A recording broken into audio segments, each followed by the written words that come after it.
ওই আদালতের অনেকগুলো মামলা ওনারা ইতিমধ্যে করেছেন এবং এই মামলাটা আপনি যেহেতু বলছেন স্পর্শকাতর, আপনারা আমরা সবাই জানি, এবং এই মামলাটা অনেক বিশাল একটা জাজমেন্ট ছিল এবং ওনারা সব তো মিলিয়ে এটা দিতে হবে, কারণ ওনারা তো ওদের দণ্ডদাসটা কিন্তু বহাল রাখছেন, শুধু মৃত্যুদণ্ডের পরিবর্তে ওনারা বলছেন আজীবন কারাবাস, আজীবন কারাবাস, শুধু সেন্টেন্সিংয়ের ইয়েটা পরিবর্তন করছেন।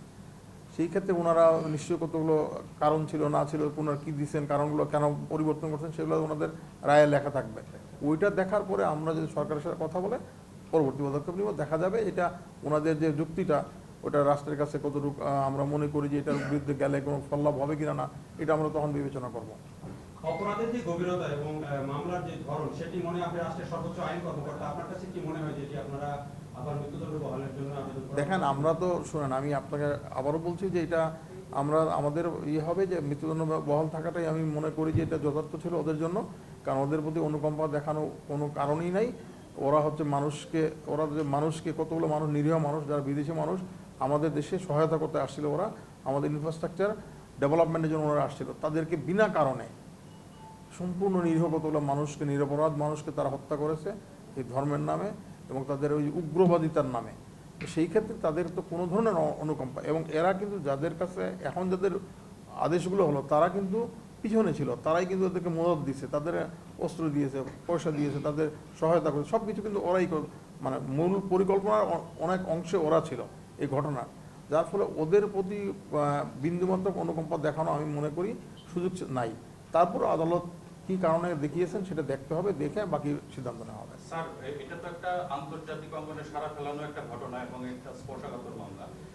এই মামলা নিষ্পত্তির ক্ষেত্রে রাষ্ট্রপক্ষ আপিল বিভাগ কিংবা প্রধান বিচারপতির কাছে মানে দ্রুত বিচারের জন্য কোনো আবেদন? এটা তো নিষ্পত্তি শেষ হয়ে গেছে, এটা কিন্তু আর নিষ্পত্তি নাই, ওটা নিষ্পত্তি হয়ে গেছে, মামলাটা নিষ্পত্তি হয়ে গেছে। মানে চূড়ান্ত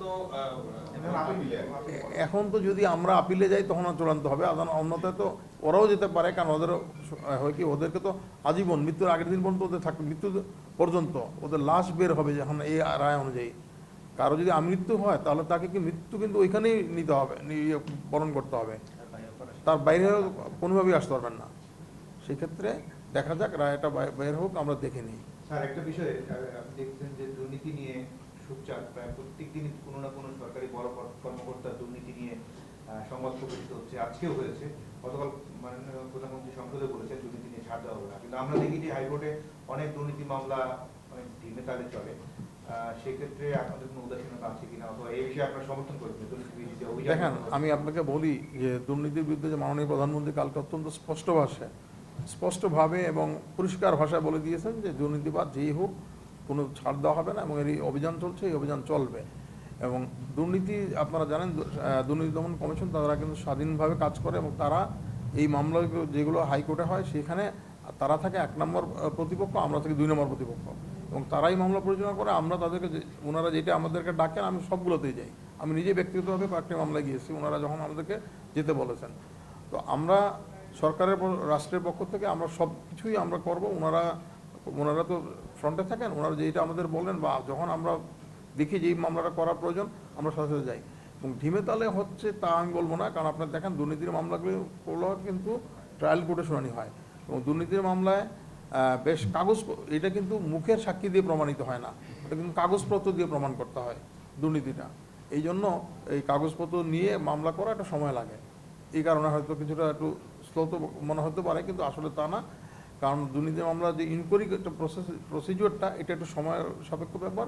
এই কারণে আপনি যেই বললেন যে ওনার বেশি টাকা পাওয়া গেছে, জ্ঞাত আয়ের অধিক টাকা পাওয়া গেছে, সেটা যদি প্রমাণ করতে হয় তাহলে ওনার জ্ঞাত টাকাটা কোথায় পাওয়া গেছে, ওনার বেসিসটা কি, সব দেখে তারপর আপনাকে আগাতে হবে। না দেখেন,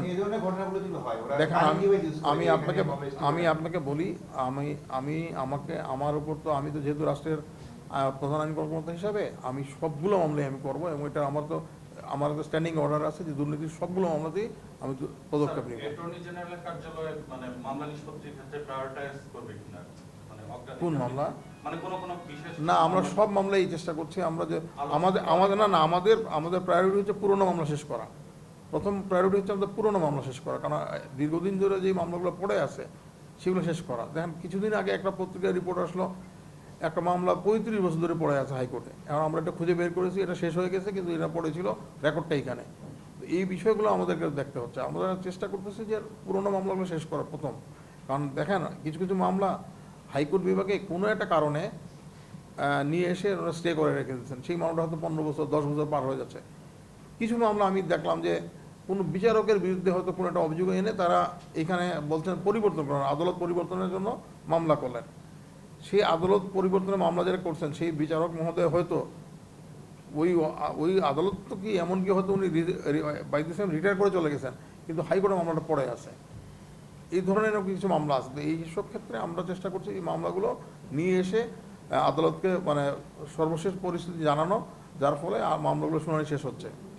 স্যার, একটা বিষয় যে হচ্ছে দুর্নীতির মামলায় আমরা যেটা দেখি যে অনেক গুরুত্বপূর্ণ ব্যক্তি তারা দুর্নীতি দমন কমিশন বিভিন্ন ব্যবস্থা নিতে নিতে প্রসেসিং মেনটেন করে তার আগে সে দেশ ছাড়ছে বা নিজে লুকাচ্ছে বা কোনো একটা অবস্থান সে নিচ্ছে।